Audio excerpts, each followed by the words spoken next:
ஆண்டவர் நம்மளை பார்த்து சந்தோஷப்பட்டுட்டார்னா நம்ம ஜெயிச்சிட்டோம்னு அர்த்தம். அவர் பார்த்து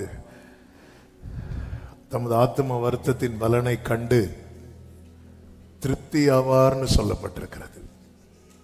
அவர் பார்த்து சந்தோஷப்பட்டுட்டார்னா நம்ம ஜெயிச்சிட்டோம்னு அர்த்தம். செருபாபேலின் கையில் இருக்கிற தூக்கு நூலை கர்த்தருடைய 7 கண்களை எப்படி பார்த்துச்சான்? சந்தோஷமா பார்த்துச்சு. அதனுடைய ரிசல்ட் என்ன தெரியுமா? அவன் கை அஸ்திபாரம் போட்டுச்சு, அவன் கைகளை அதை செய்து முடிக்கும். அவ்வளவுதான், சக்சஸ் ஆயிட்டு. அவர் ஹாப்பியா பார்த்துட்டாரு.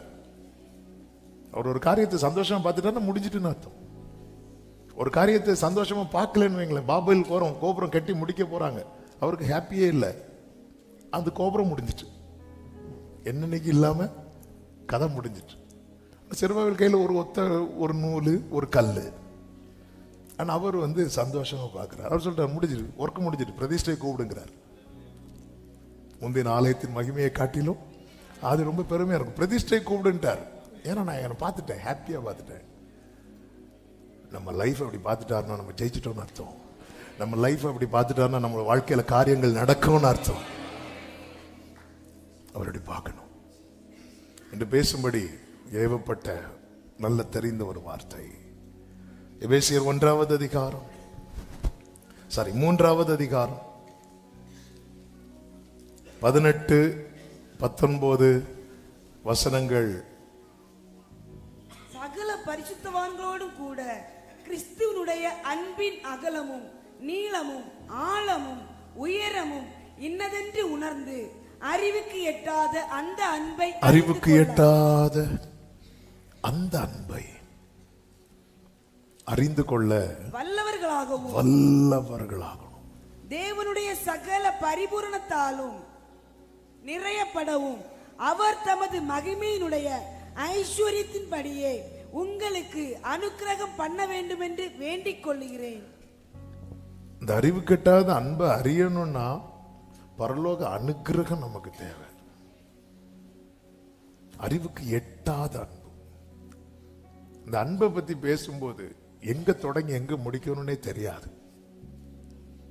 ஆமே, இதை நம்ம அடிக்கடி நினைக்க வேண்டிய, தியானிக்க வேண்டிய. அதாவது பவுல் சொல்றாரு, இதுல நீங்க ரொம்ப எக்ஸ்பர்ட் ஆகணும் அப்படிங்கிறார். ஆமா, இதுல வல்லவர்களாகும்படிக்கு அறிவு கெட்டாத அந்த அன்பை அறிந்து கொள்வதில் வல்லவர்களாகணும்.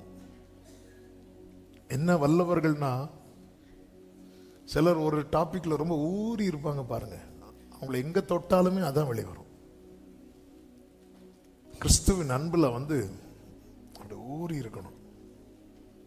இந்த ஊறுகாய்க்கெல்லாம் நெல்லிக்காய் போட்டு உப்புல போட்டு வச்சிருப்பாங்கல்ல, பல நாள் கழிச்சு அதை எடுக்கும் போது விழுங்குறீங்கல்ல, அப்படி இருக்கணும். அந்த அறிவு கெட்ட நாளுக்கு நாள் ஆண்டவருடைய அன்பு வேதம் சொல்லுகிறது. 1 யோவான் 4:19 அவர் முந்தி நம்மிடத்தில் அன்பு கூர்ந்தபடியால் என்று சொல்லப்பட்டிருக்கிறது. இன்னைக்கு நமக்கு ரொம்ப டைம் இல்லை, ஆனா சில காரியங்கள் கடந்த நாள்ல ரொம்ப ஒரு பெரிய டிராவல் இருந்துச்சு, அதனால அது ரொம்ப மெடிடேட் பண்ண வச்சார். அதுல சில காரியங்கள் நான் சொல்லி ஜெபிக்க விரும்புகிறேன். முந்தி அன்பு கூர்ந்தார்னா எப்போ? ஏதாவது சொல்லுங்க. முந்தினா முன்னாடி, பிந்தினா பின்னாடி. இப்படி ஒரு விளக்கம் என் வாழ்க்கையில் கேட்டதே கிடையாது. நம்ம பிறக்கிறதுக்கு முன்னாடி, அப்புறம் முந்தி. எபேசியர் 1:4 சொல்லப்பட்டிருக்கிறது, அவர் உலக தோற்றத்திற்கு முன்னே கிறிஸ்துவுக்குள் நம்மை தெரிந்து கொண்டபடியே.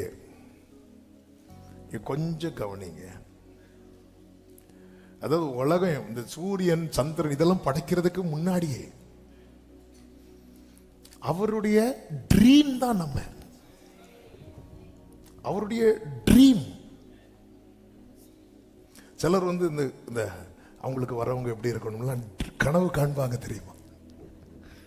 என் ஆண்டவருடைய விசேஷம், அவர் எதை ட்ரீமா பார்க்கிறாரோ அதை ரியலா கொண்டு வரவர். ஆமே. அவர் இந்த சூரியன் சந்திரன் இப்படி இதெல்லாம் அவர் ட்ரீம்ல கிடையாது. அவருடைய ட்ரீம்லயே அப்படி இப்படி ஒருத்தர் இருந்தா அப்படி இருக்கும். ஆமே. இப்படி ஒருத்தர் இருந்தா அப்படி இருக்கும். ஏனோக்கு தேவனோடு கூட இப்படி ஒருத்தர் என் கூட நடந்தா எப்படி இருக்கும்? இது அவருடைய ட்ரீம். உலக தோற்றத்துக்கு முன்னே. ஆமே. ஹலோ, நீங்க அவருடைய ட்ரீம்ல உள்ளவங்க. இத வந்து நம்மளை யாரு கனவு காணும்? நம்மளை கனவு கண்டாலே கெட்ட சொப்பனமா நினைக்கிற இந்த உலகத்துல நான் அவருடைய ட்ரீம், நான் அவருடைய ட்ரீம் பாய். ஆமே. அவருடைய பார்க்கிறார், அப்படி பார்த்துட்டு அவருடைய சாயல் அவரை போல. See, பைபிள் என்ன சொல்லுது தெரியுமா? தேவன் அன்பாகவே, அந்த அன்பை காட்டுறதுக்கான பர்சன்ஸ் யாரும் இல்ல. தூதர்கள்லாம் பணிவிடையாவிகள். எவ்வளவுதான் லவ் பண்ண முடியும் அவங்கள? வான வருவான், போனா போவான், அவ்வளவுதான் தூதன். அவங்ககிட்ட போய் எப்படி லவ்வ கொட்ட முடியும்? அந்த லவ்வ கொட்டுறதுக்கு ஒரு பர்சன் இந்த பூமியில இல்லாம இருக்கும் போது அவர் ட்ரீம் பார்க்க ஆரம்பிக்கிறார். அவருடைய ட்ரீம்ல யார் இருக்கிறானா? எதற்குமே உதவாத அப்படியே மண் எடுத்தார் பாருங்க, லவ் பண்றதுக்கு. மனுஷன் மண் எடுக்கிறதுக்கு, நம்ம கதையை முடிக்கிறதுக்கு. கர்த்தர் மண் எடுக்கிறது எதுக்கு தெரியுமா?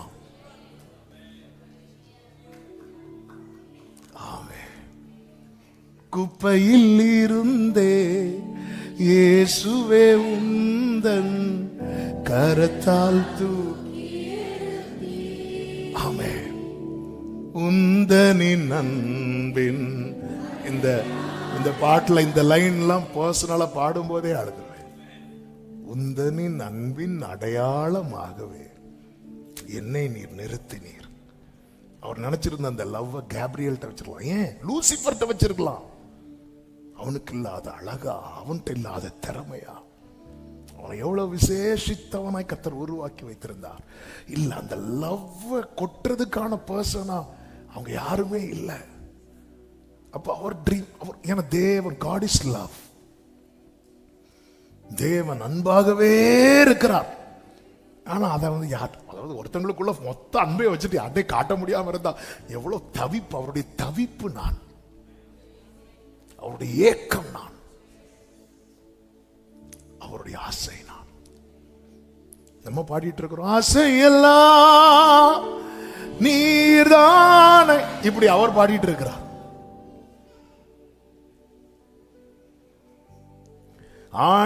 ஆண்டவர்கிட்ட மட்டும் அன்பு என்கிற ஒன்று இல்லாமல் இருந்திருந்தால் இந்த படைப்பே இருந்திருக்காது.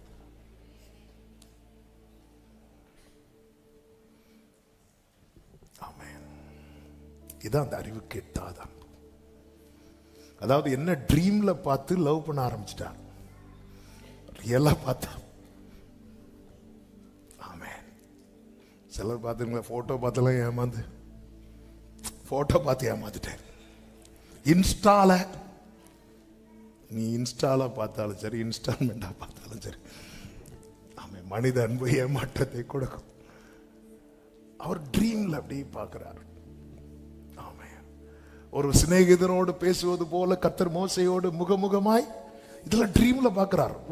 ஒருத்தரை நம்ம உருவாக்கி அவன் நம்ம கூட அப்படி ஃபேஸ் டு ஃபேஸ். தூதர்கள் அப்படி பேச முடியுமா? பேசுனாலும் பேச மாட்டாங்க, பேச முடியாது. அவருக்கு முன்னாடி ஆராதிக்கிறவங்க 6 செட்டைகள் எடுத்து தங்களை மூடிட்டு இருக்கும் போது ஒரு 80 வயசு தாத்தா வராரு, முகமுகமா பேசிட்டு இருக்கிறார். ஆமென். இதான் உலக தோற்றத்துக்கு முன்னே.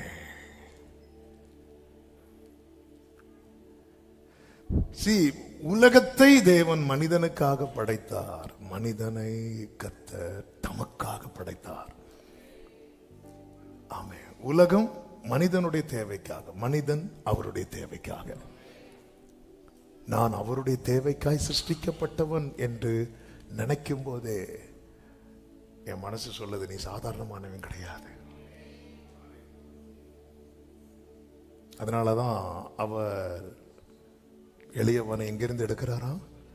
குப்பையிலிருந்து, புழுதியிலிருந்து. அவர் ஏன் எடுக்கிறார்? சிருஷ்டித்தவர் அவர் அல்லவா?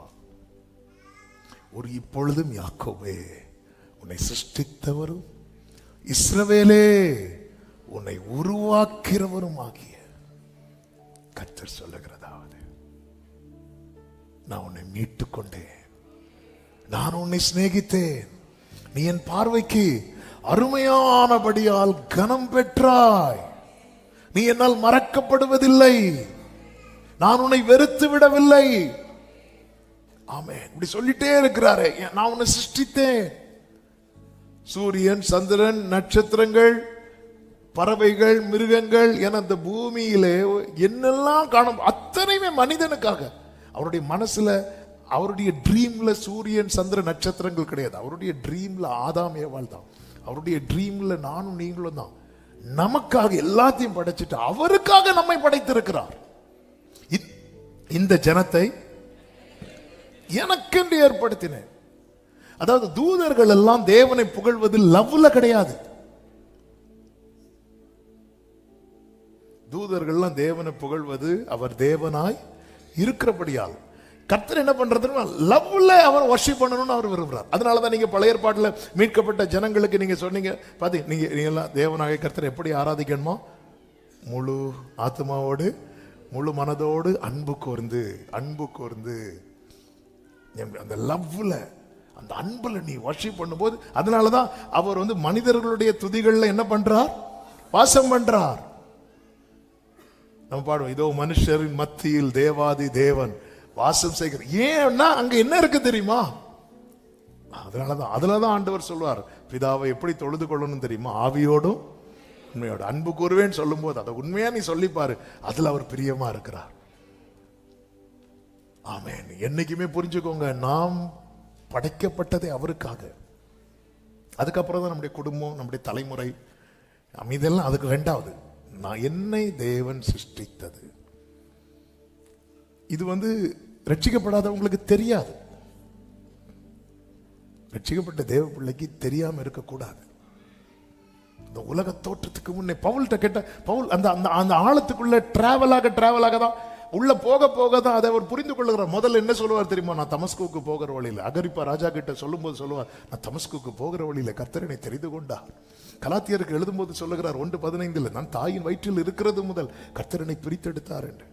இன்னும் அந்த அன்புக்குள்ள ஆழத்துல போகும்போதுதான், தமஸ்குக்கு போற வழியிலே இல்ல, தாயின் வயிற்றில் இருக்கும் போதும் இல்ல, நான் அவருடைய ட்ரீம்,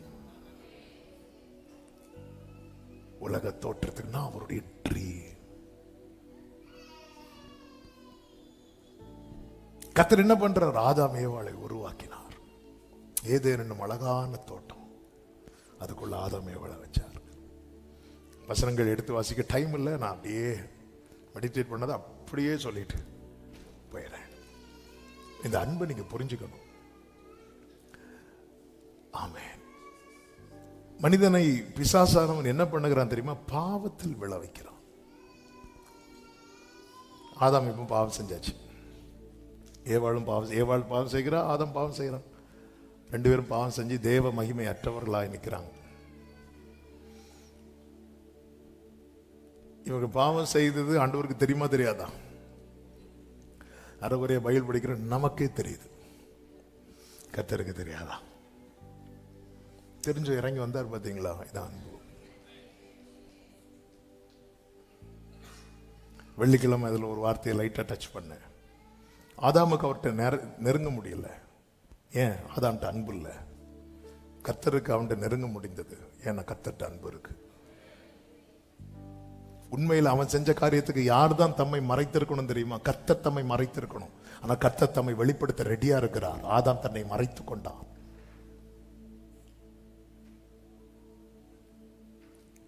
கர்த்தர் இறங்குறார். இது அவருடைய அன்பு. அவன் பாவம் செஞ்சது தெரிஞ்சும் கூப்பிடுறார். ஆதாமையும் கூப்பிடுறார். ஏன் கூப்பிடுறார்? அவர் அந்த கான்வர்சேஷனை பிரேக் பண்ண விரும்பல. இது அன்பு. நம்ம தவறும் போதும் கர்த்தர் நம்மகிட்ட பேசுறாருன்னா அந்த உறவை அவர் முறிக்க விரும்பலைன்னு அர்த்தம். நம் தவறை நியாயப்படுத்துறாருன்னு அர்த்தம் கிடையாது. இந்த உறவை அவர் முறிக்க விரும்பல. பைபிள் ஒரு வசனம் இருக்கு பாருங்க, ரோமர் 5வது அதிகாரம் அதனுடைய 8வது வசனத்துல, நாம் பாவிகளாய் இருக்கையில் கிறிஸ்து நமக்காக மரித்ததினாலே தேவன் நம்மேல் வைத்த தமது அன்பை, நம் பாவிகளாய் இருக்கையில் தேவன் தமது அன்பை விளங்க பண்ணுகிறார். நாம் பாவிகளாய் இருக்கையில் தேவன் தமது அன்பை விளங்க பண்ணுகிறார். அதாவது நான் தப்பு பண்ணும் போதும் தேவன் தமது அன்பை விளங்க பண்ணுகிறார் என்று சொல்லும் போது எனக்கு இதுக்கு மேல பனிஷ்மெண்ட் வேற கிடையாது. அதன் அர்த்தம் நீ என்ன பண்ணாலும் நான் உன்னை நேசிப்பேன்னு அர்த்தம் கிடையாது. நீ தப்பு பண்ணும் போதும் நான் உன்னை நேசிக்கிறேன்னா நான் உன்னை எப்படி வச்சிருக்கிறேன் நீ பாரு. நீ இப்படி பார்த்துட்டேன்னா நீ என்ன பண்ண மாட்ட? ஆதாமே, நீ எல்லாத்தையும் பார்த்த, பழத்தை பார்த்த, 4 நதியை பார்த்த, நான் உன் மேல வச்ச அன்பை நீ பார்த்திருந்தேன்னா நான் விளக்குனதை நீயும் சீப்போன்னு விட்டுருப்பிய. ஆதாமே, நம்ம எல்லாத்தையும் பார்க்கிறோம், அவர் நம்ம மேல் வைத்த அன்பை மட்டும் பார்க்க மாட்டேங்கிறோம். அந்த அன்பை பார்க்காம வேற எல்லாத்த பார்த்தாலும் ஆதாமா இருந்தாலும் விழுவான், யாரா இருந்தாலும் விழுவோம். இன்னைக்கு நம்ம வீழ்ச்சிக்கான காரணம் என்ன தெரியுமா? அந்த அறிவுக்கட்டாத அன்பை நாம் இன்னும் அறிந்து கொள்ளாததே. ஏதேன்ல வேற தப்பு பண்றதுக்கு சான்ஸே கிடையாதுங்க, சான்ஸே கிடையாது. யூடியூபும் கிடையாது, ஒரு டியூபும் கிடையாது, ஒரு சான்ஸ் இல்லை. அவன் லைஃப்லயே பண்ண பெரிய மிஸ்டேக் என்ன தெரியுமா? அந்த நதி பாயறத பார்த்தான், அவருடைய அன்பு பாயறத பார்க்கல. அவர் வருவார். நம் பாவிகளாய் இருக்கையில் தேவன் நம்மேல் வைத்த அன்பை விளங்க பண்ணுகிறார். ஆமே, இந்த ஒரு வசனமே நம்மளை கொஞ்சம் யோசனை பண்ணி தப்பு பண்ணும் போது எப்படிங்க இருக்கும்? அவர் ஐ லவ் யூ அப்படி சொல்லும் போது இப்ப கர்த்தர் இறங்கி வரார். அவர் இறங்கி வந்திருக்கவே கூடாது, ஆனா இறங்கி வரார். இறங்கி வந்தார். இறங்கி வந்து என்ன பண்ணார் தெரியும்ல? ஆதாமேன்னு கூப்பிடுறார். வராங்க, விசாரிக்கிறார். நான் புசிக்க கூடாதுன்னு சொன்ன கனியை நீ புசிச்சியான்னு கேட்கிறார். எல்லாமே தெரியும்.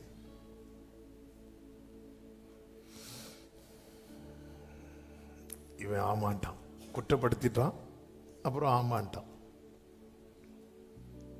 அவனை தள்ளுறார். தள்ளும் போது கூட அவனுக்கு ஒரு நம்பிக்கையை கொடுத்துட்டு தான் தள்ளுறார். என்ன நம்பிக்கை தெரியுமா? கிரைஸ்ட். அங்கதான் வெளிப்படுகிறது. சர்ப்பத்தை பார்த்து சொல்றார், உன் வித்துக்கும் ஸ்திரீயின் வித்துக்கும் பகையை உண்டாக்குவேன், அவர் உன் தலையை நசுக்குவார். என்னை ரொம்ப ஆச்சரியப்படுத்தின காரியம், அவரால் நேசிக்கப்பட்டவனை அவர் தள்ளும் போது கூட அவனுக்கு ஒரு நம்பிக்கையை கொடுத்துட்டு தான் தள்ளுறாரு. ஆமே, தள்ளும் போது ஆதாமே அப்படிதான் விட்டு, ஆதாம ஏதேனை விட்டு தள்ளும் போது கூட ஒரு ஹோப்பை கொடுத்துட்டு தான். ஒருத்தனை தள்ளப்படுறானாலே அவனுக்கு நம்பிக்கை இல்லைன்னு அர்த்தம். நான் இந்த இடத்துல ஆமே, முதல்ல ஏன் அந்த இடத்துல ஆதாம் தள்ளப்படுகிறான் தெரியுமா?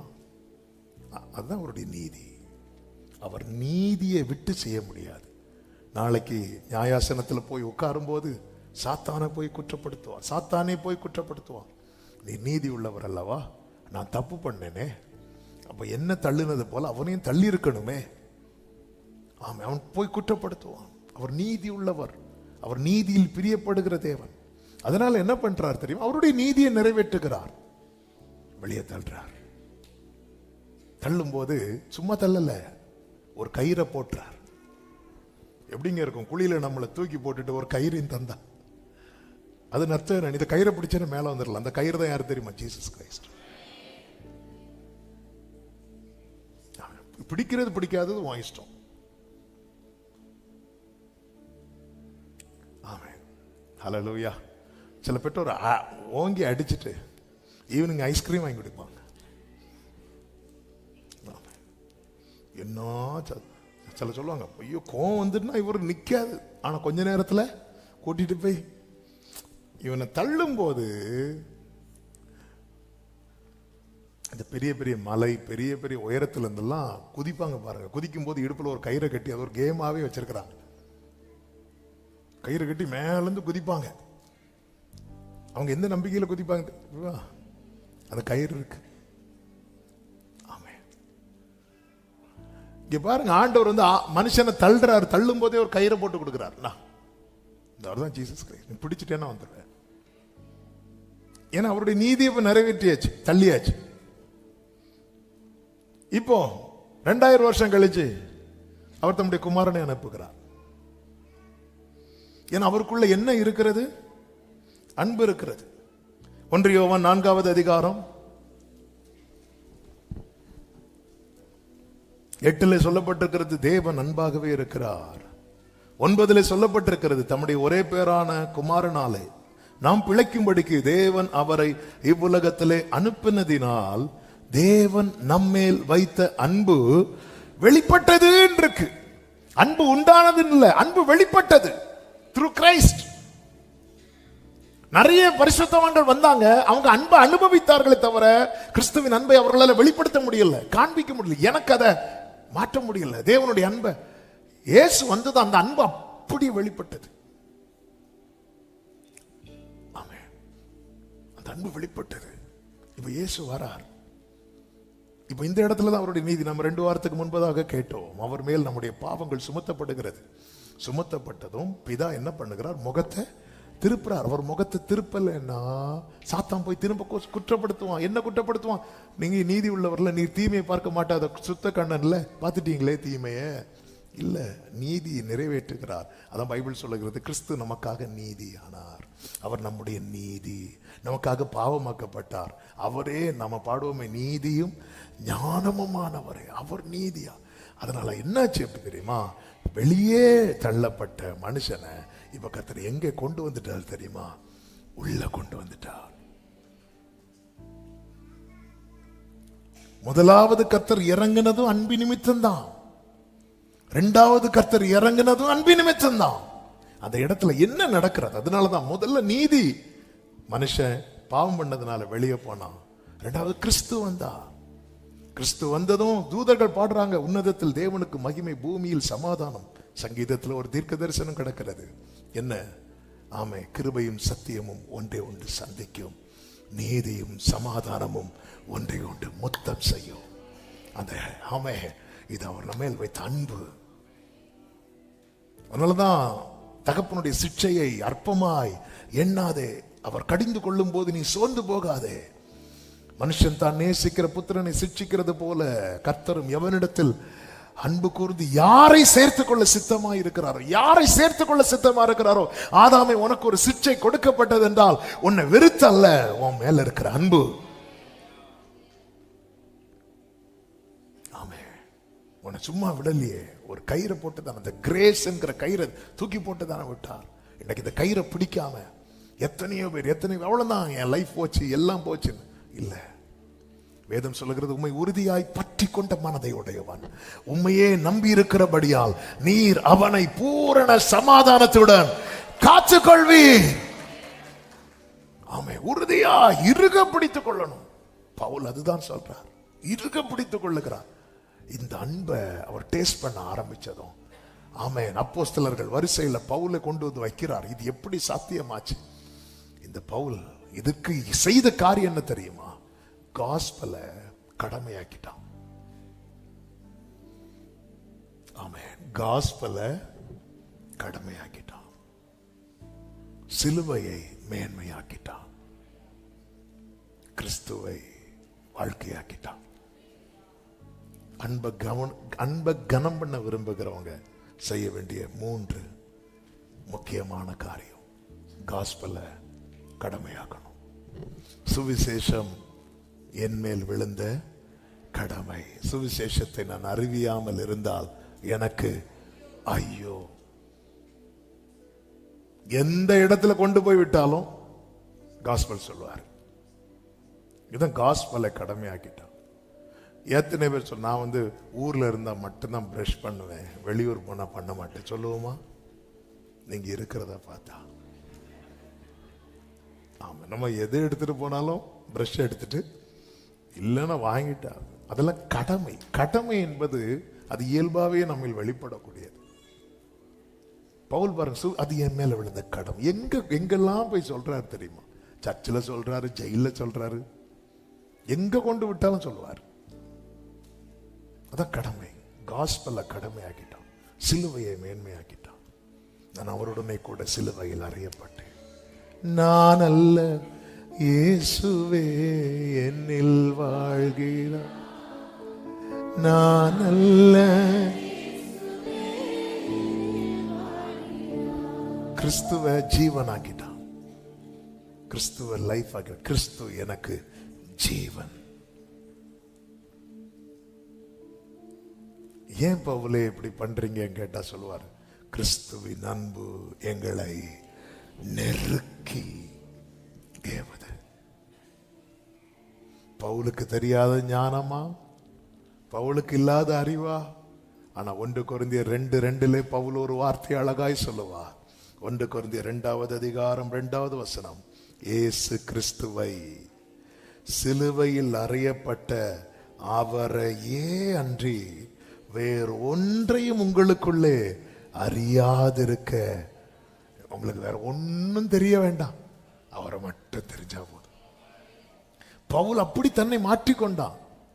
எனக்கு இருக்கிற ஞானம் இல்லை, எல்லாம் குப்பை, எனக்கு வேற ஒண்ணுமே தெரிய வேண்டாம் ஆண்டவரே, எனக்கு உங்களை மட்டும் தெரிஞ்சா போதும்.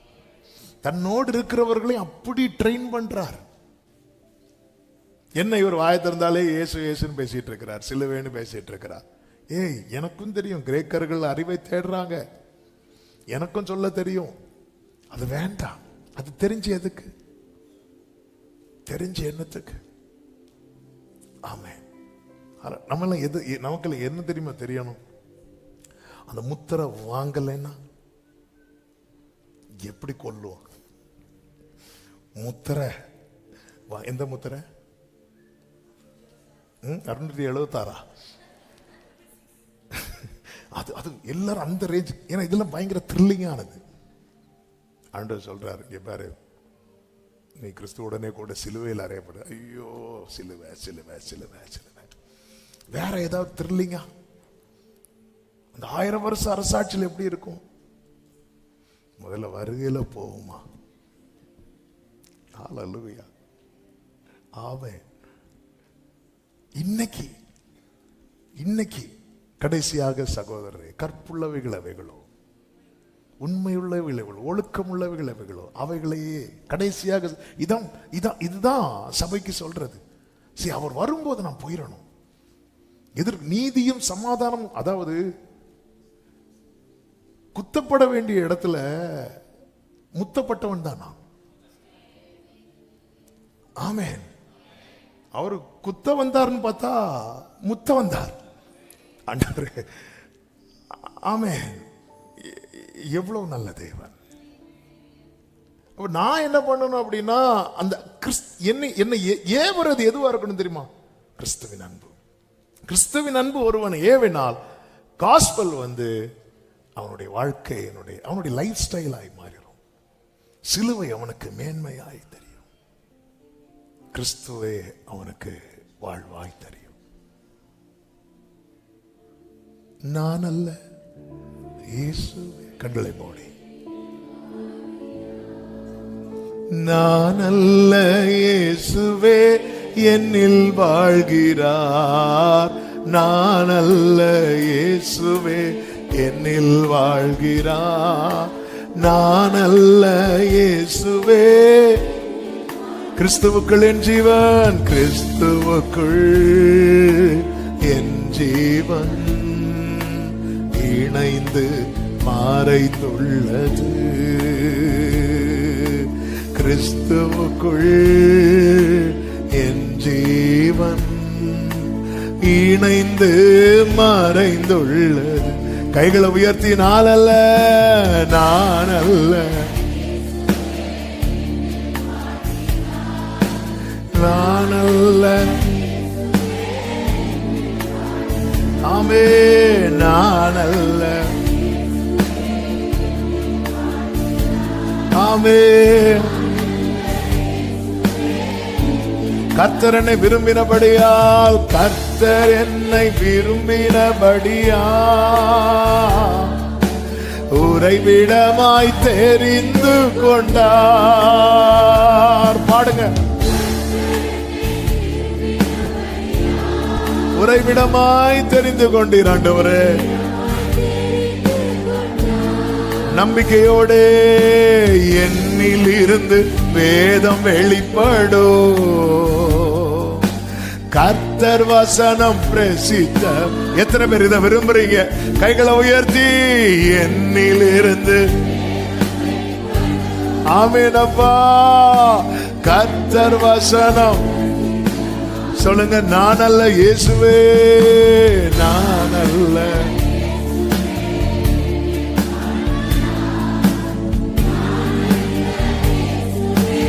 ஆண்டவரே, கிறிஸ்து எனக்கு ஜீவன்,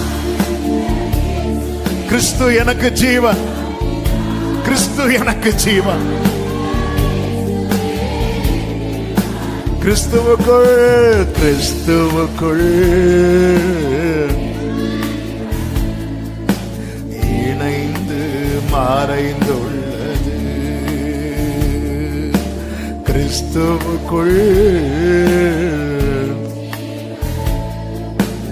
இணைந்து மறைந்துள்ள நல்ல தகப்பனை, இரக்கமுள்ள தேவனை நன்றியோடுமை துதிக்கிறோம், ஸ்தோத்தரிக்கிறோம். நீர் எத்தனை நல்லவர். இங்க மேல நீங்க வச்ச அன்பை அதை சொல்லி தீராத ஆண்டவரே. அப்பா, எவ்வளவு எவ்வளவு வர்ணித்தாலும் போதாதப்பா. நாங்கள் பாவிகளாய் இருக்கையில் எங்க மேல நீங்க அன்பை விளங்க பண்ணினீங்க. ஆக்கினை விளங்க பண்ண வேண்டிய நபர்கள் நாங்கள் அன்பை விளங்க பண்ணினீர். எங்களுக்காக இறங்கி வந்தீர். இந்த அன்பு கருணையாய் மாறினது, கிருபையாய் மாறினது, இரக்கமாய் மாறினது, காருண்யமாய் மாறினது. ஆண்டவரே, எங்க மேல நீங்க வச்ச அன்பு பெருசு. இந்த அன்பு எங்களை நெருக்கியே விட்டோம்.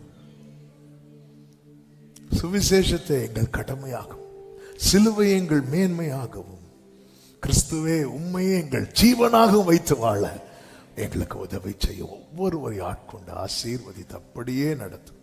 எங்களிலிருந்து வேதம் வெளிப்படட்டும். கர்த்தருடைய வசனம் பிரசித்தமாகட்டும். அதற்கு ஏற்றாற் போல எங்களை மாற்றுவீராக. எல்லா மகிமை உமக்கே செலுத்துகிறோம். இரட்சகர் இயேசுவின் நாமத்தில் பிதாவே, ஆமென். என் ஆத்துமாவே கர்த்தரை ஸ்தோத்திரி, முழு உள்ளமே அவருடைய பரிசுத்த நாமத்தை ஸ்தோத்திரி. என் ஆத்துமாவே கர்த்தரை ஸ்தோத்திரி, கர்த்தர் செய்த சகல உபகாரங்களை மறவாதே. ஆமென். ஹல்லேலூயா. God bless you. கர்த்தர் உங்களை ஆசீர்வதிப்பார்.